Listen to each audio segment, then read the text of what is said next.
Welcome. Good to be with you again today. The picture we have on our screen this morning comes from the Teton Mountains, Teton National Park. And I just want to thank Sherry for her fabulous work as a photographer to capture these moments for you, just to kind of get a breathtaking view of these rugged peaks. We could probably spend a couple of months and not cover that entire thing. Wouldn't it be fun just to hike up and stand on top of one of those ridges? Well, I'll let you decide if that's what you'd like to do. So, we are in the book of Daniel, okay? And we are going to look at chapter 7 today. We've done 1, 2, and chapter 6 already. As we looked at Daniel as a man who lived by faith alone. Also, when we come to chapter 7, we understand that God has already interpreted one dream for him. Now God is going to give Daniel a dream to write down. This isn't the dream for the king. This is a vision or a dream for you and for me. So I want you to pay careful attention because, again, this is an introduction. We're not trying to be exhaustive in the book of Daniel. We're trying to give you a strong enough introduction that you want to go back and read and study more. As a man who lives by faith, we hope this speaks to you in how you choose to live by faith alone in what God wants to do in your life and what Christ has already accomplished for you in his. So let's read it. Daniel 7, verse 1, it says that in the first year of Belshazzar, king of Babylon, Daniel had a dream and visions of his head while on his bed. Excuse me. Then he wrote down the dream, telling the main facts. Daniel spoke, saying, I saw in my vision by night, and behold, 4 winds of heaven were stirring up the great sea. And 4 beasts came out, or came up from the sea. So keep in mind the role of the 4 winds. We'll encounter them later on. So the 4 winds are blowing, stirring up the sea, and now notice it says 4 great beasts came up from the sea, each different from the other. Now we know in Revelation that the sea stands for multitudes, nations, and people. So these beasts are coming up out of the earth, coming up out of the sea, coming up out of the multitude of the nations on earth. Verse 4, the first was like a lion and had eagle's wings. I watched till its wings were plucked off. It was lifted up from the earth and made to stand on 2 feet like a man, and a man's heart was given to it. Now, when God interprets this dream to Daniel, we realize that this is Nebuchadnezzar, this is Babylon, and you will understand when you go back and read chapter 2 now, how this becomes a lion turning into a man with a man's heart. Because Nebuchadnezzar's heart was radically changed to believe in the God of Daniel. It says, suddenly another beast came, a second, like a bear. It was raised up on one side, had 3 ribs in its mouth, between its teeth, and they said thus to it, arise, devour much flesh. Which means that this bear, this kingdom represented by the bear, represented by the silver on the statue of Daniel 2, is going to devour, meaning it's going to go and conquer great territories of nations of people, become one of the great kingdoms of the earth, following the kingdom of Babylon. Then he says, after this I looked, and there was another like a leopard, and it had on its back 4 wings like of a bird. And the beast also had 4 heads, and dominion was given to it. Now, those wings represent speed. The leopard is the fastest animal on 4 legs on the earth. And those 4 heads would represent, of course, his 4 generals that divided the kingdom afterwards.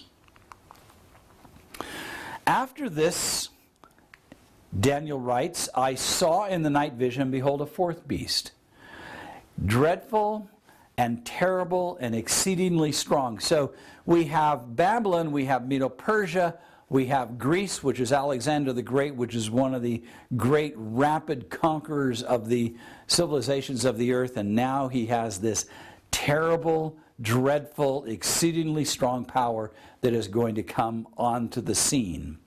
Had huge iron teeth. It was devouring, breaking in pieces, and trampling the residue with its feet. It was different from all the beasts that were before it, and it had 10 horns. I was considering the horns, and there was another horn, a little one, coming up among them, before whom 3 of the first horns were plucked out by the roots. And there in this horn were eyes like the eyes of a man, and a mouth speaking pompous words. Now, those pompous words are words implying blasphemy to God. Okay? Just tuck that away. We'll address that more later on. As I watched, Daniel continues, till the thrones were put in place, and the Ancient of Days was seated. His garment was white as snow, and hair of his head was like pure wool.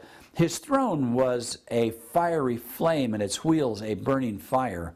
A fiery stream issued and came forth from him, before him. 1,000 thousands ministered to him.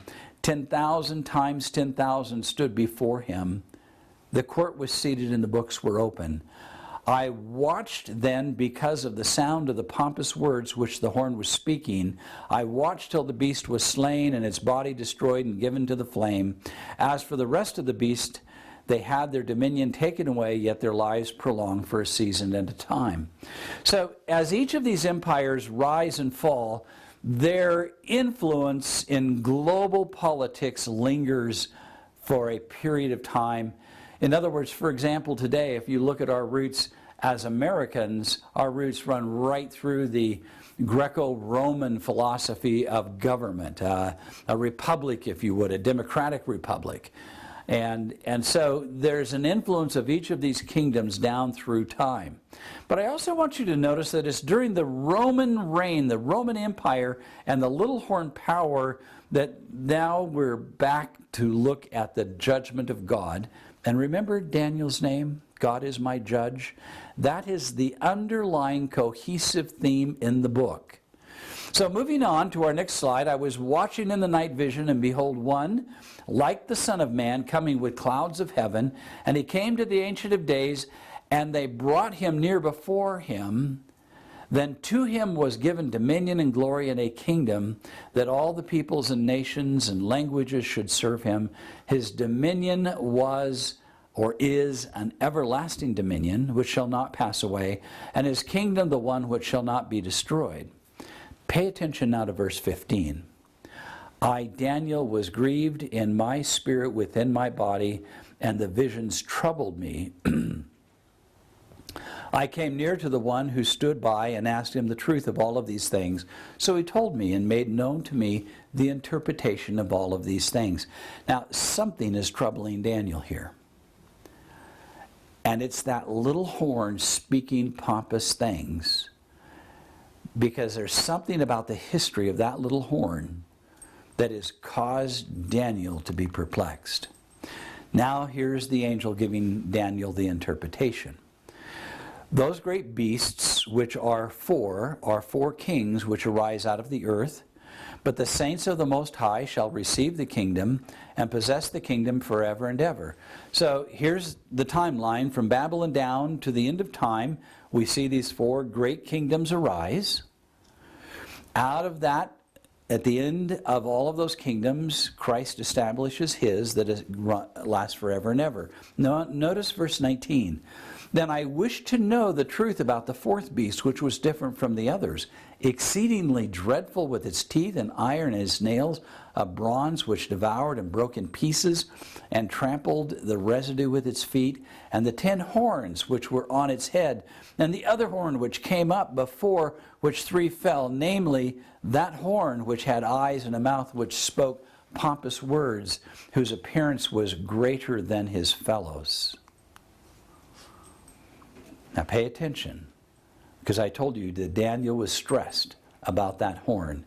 And listen to what he writes. I was watching, and the same horn was making war against the saints and prevailing against them. Now, there was religious persecution under the other empires that rose and fell, but none of them caused the stress that Daniel is having now. He says he was making war against the saints until the Ancients of Days came and a judgment was made in favor of the saints of the Most High, and the time came for the saints to possess the kingdom. Now, I wanted you to take a deep breath here. God is my judge, Daniel, has just explained something to you about the judgment of God that's profoundly important. Judgment isn't about the lake of fire where you burn. Judgment is about the saints being vindicated.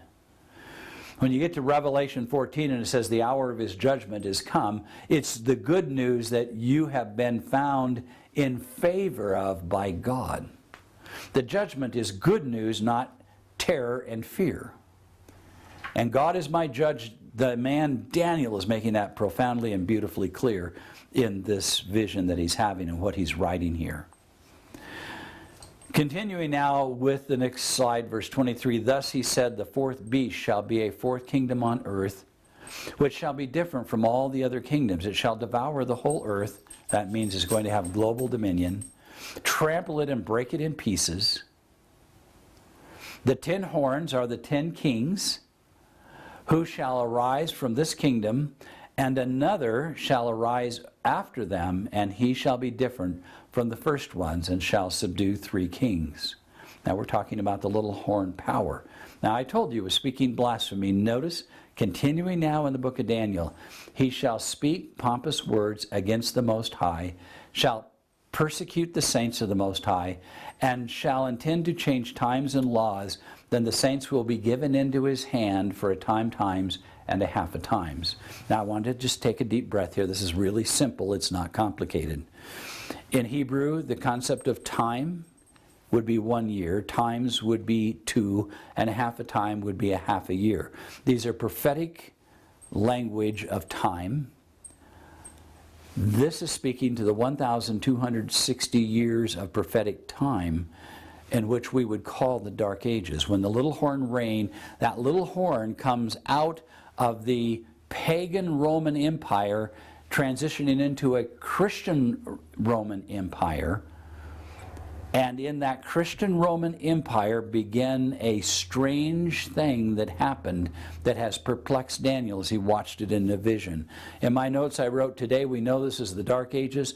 30 to 50 million lives were lost in religious conflict and persecution during this time we call the Dark Ages. And that perplexed. How can the people of God become so dark?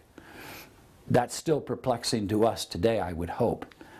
And it was definitely perplexing to Daniel. Continuing with verse 26, but the court shall be seated. They shall take away his dominion to consume and destroy it forever. Then the kingdom and dominion and the greatness of the kingdom under the whole of heaven shall be given to the people, the saints of the Most High. His kingdom is an everlasting kingdom, and all dominions shall serve and obey him. So Daniel is saying that there's going to come an end of all of human, political, religious systems. An end of all the persecution, all of religious prejudice and hatred. It is going to come to an end under the reign of Christ. The vision of the judgment, as we finish up Daniel 7, is this. This is the end of the account. As for me, Daniel, my thoughts greatly troubled me, and my countenance changed, but I kept the matter in my heart. So I want you to understand the frustration that Daniel's having because he can't believe what has happened to the good news of the gospel. It's perplexed him and changed his entire countenance. So let me review with you. So we have Daniel 2, that's the statue with the head of gold, the silver, the bronze, the iron. And at the feet of that statue was iron and clay, which is a highly unstable. If you take iron and clay and fire them together, the iron gets superheated and causes the clay to explode. So we live in the time of those 10 toes, which parallel the 10 horns, and that time of instability. So look at the history of the animals that parallel the statue. You have Babylon the lion, the Medes and the Persian, the bear, Greece the leopard with great speed. You have pagan Rome, but then you have a transition in which Rome turned its power and authority over, and it became the Christian Roman Empire. And strange things came out of that mixture of church and state. When you take religion and politics, that brought about the darkest period in the history of earth. And that perplexed Daniel. So if you want to know why I at times speak strongly against the merger of church and state, is because there's never been a period of time in history when those two merged together and ever produced a healthy empire. And folks, we're hearing that language today to want to return America into a theocracy. And I'm going to tell you, when that happens, it will return as a persecuting power, as happened in Christian Rome. So Daniel 2 and 7 reveal the future, which is now our history, giving more complete information of the nature of man's empires, their rise and fall, and Christ's coming eternal kingdom. So I have to ask each one of you, what do you call your nationality? What do you call your kingdom? What do you call yourself? Are you a citizen of heaven? Or are you in love with political empires? Are you an American first, or are you a Christian first? That is going to become a critical and major issue for each one of us in our lifetime, I believe. I want to go to our last picture. This is a beautiful river in eastern Idaho. That duck is so well camouflaged as it's sitting there in that water, the color of the grays and the browns and the moss that is underneath that duck is just perfectly camouflaged, and having a great time on the river. Even though it is fall, it's September, it's just enjoying its time. I've enjoyed my time with you. Blessings today. Go back and read the book of Daniel more carefully. Enjoy it. There is a message relevant for you and me today. Thank you so much. Take care till we come back again. Bye-bye.